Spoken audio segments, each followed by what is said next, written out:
Well, hi there, and welcome to Chess Base Workshop. My name is Steve Lopez. Thanks for joining us today.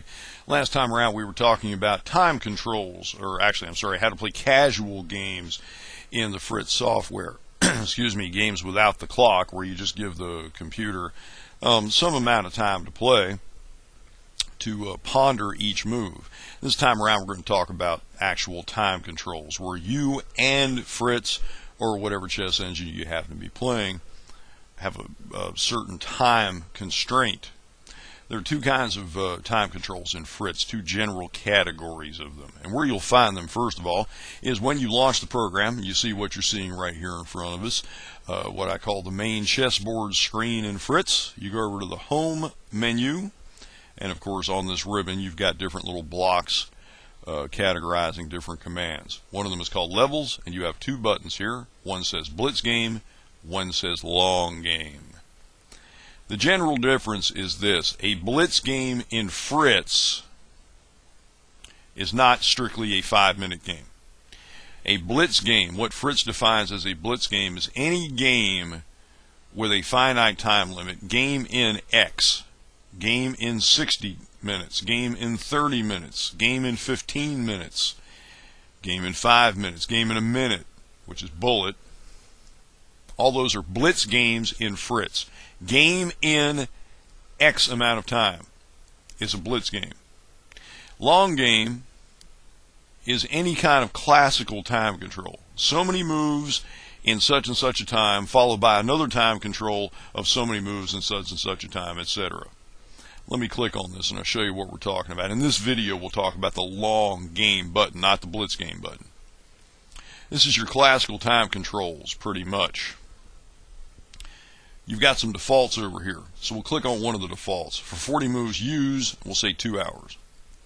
You've got 3 time controls: primary, secondary, tertiary. Your first time control, 40 moves in 2 hours. That is your quote-unquote classical time control. You don't often see this anymore unless it's a fairly large organization running a tournament. The reason being, last time I was ever, now I haven't played tournament chess in quite a while, been hung up with being a father and that kind of stuff, so I don't get to run around on weekends and go play chess as much as I used to. But when I was going to fairly large events, you'd have 2 and 3 day events that would have 40 moves in 2 hours as a time control, because a game typically would take, that's 40 moves in 2 hours, that's 2 hours for each player. So a game would typically take 4 to 6 hours to play. You could get 3 rounds in a very long day. Round 1 would tend to start at 8 in the morning, and the last round, the third round of the day, wouldn't wrap up sometimes till after midnight. So it was, grab a bite to eat when you can, cop a few Z's when you can, and just be prepared to play 3 days worth of chess. Round 1 would be Friday night, 3 rounds on Saturday, 2 on Sunday. And fairly large organizations would run these because they'd have to rent a hotel, like a ballroom or a meeting room or whatever, for a 3-day period. Most little chess clubs can't do that. That's why the Blitz time controls, the finite time controls, became very popular. Now, 40 moves in 2 hours sounds like a real long time. Just to give you a little perspective, back in the 1920s, they used to play 15 moves in 2 hours. That's why guys like Marshall and Emanuel Lasker, Aliek, and Capablanca developed a lot of opening theory over the board back in those days. They could actually develop opening theory in a tournament because they had forever to play. 15 moves in 2 hours, it was crazy. But today it's 40 moves in 2 hours. That's your primary time control. Now, if you want to leave it at that, you would just set everything else in this display, as I'm doing now, to zeros. That means you've got 2 hours to make 40 moves. After you've made your 40th move, 2 more hours is added to your clock, and now you've got to make it to 80 moves before you run out of time. So, for example, if you bang out 40 moves in 1 hour, and you have an hour showing on your clock up here, then you'd have 2 hours added to it after you make your 40th move. So now you'd have 3 hours to get to move 80. On the other hand, if you've only got 2 minutes showing on your clock when you play your 40th move, at least you've made time control. And what happens is then 2 hours is added to your clock. You now have 2 hours and 2 minutes to get to move 80. What happens if you don't get to move 40 by the time you get to the 2 hour mark? You lose the game. You lose on time. So that's how time controls basically work. Now, you could have a secondary time control if you wished. For example, the default, we'll just click the default one more time. 40 moves in 2 hours, followed by 20 moves in 1 hour. We're going to take a tertiary time control and make it all zeros. What this would mean is 40 moves in 2 hours. Then when you hit the 40 move mark, another hour is added to your time, and then you have to get to move 60 before that time runs out. If you make it to move 60 before time runs out, another hour is added to your time. You got to make it to move 80, and so on. So that's how you would set your first and second time controls. Now, another thing you can do, and I had to ask about this because I'm not bright sometimes. I remember asking one time, what if I wanted a time control that was, sorry, let me change that, 40 moves in 2 hours and then followed by game in 60. When I played chess with the Virginia Chess Federation back in the early 90s, this was a very popular time control with VCF events. 40 moves in 2 hours, followed by game in 60. Meaning a game the longest a game can possibly last would be 6 hours. Because you'd have 3 hours for each player. You have to make your first 40 moves by the time 2 hours are up, then an hour is added to your clock, and that's all the time you have. Now, I had to ask how to do this because I wasn't sure how it worked. You can skip the secondary time control. So your first time control is 40 moves in 2 hours, blah, blah, blah. Your secondary time control is X number of moves in X number of hours. But your third time control is your sudden death time control, what Fritz calls a Blitz game. In this case, as I said, if you play a game with the settings as you see here, you'd have 40 moves. You'd have 2 hours to make your first 40 moves. After you make move 40, 60 minutes added to your clock, and you have to finish the game by the time that time runs out. So it's not that difficult to understand.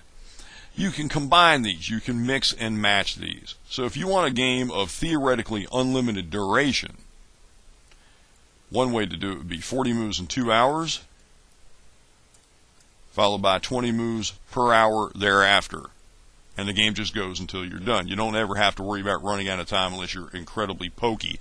You don't have to worry about a sudden death time control at the end of your game.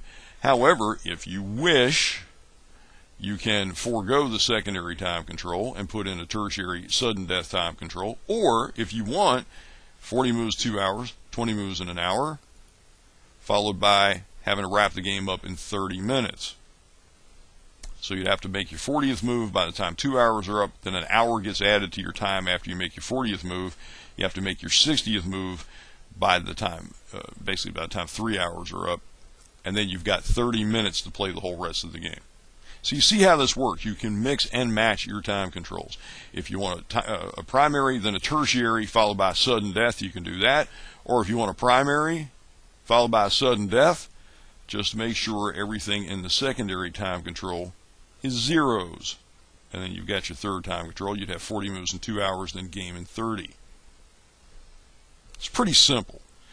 If you want a game of unlimited duration at very slow time controls, you could just ditch the secondary and tertiary time controls altogether, and it would be 40 moves in 2 hours. When you make your 40th move, 2 more hours is added to your time.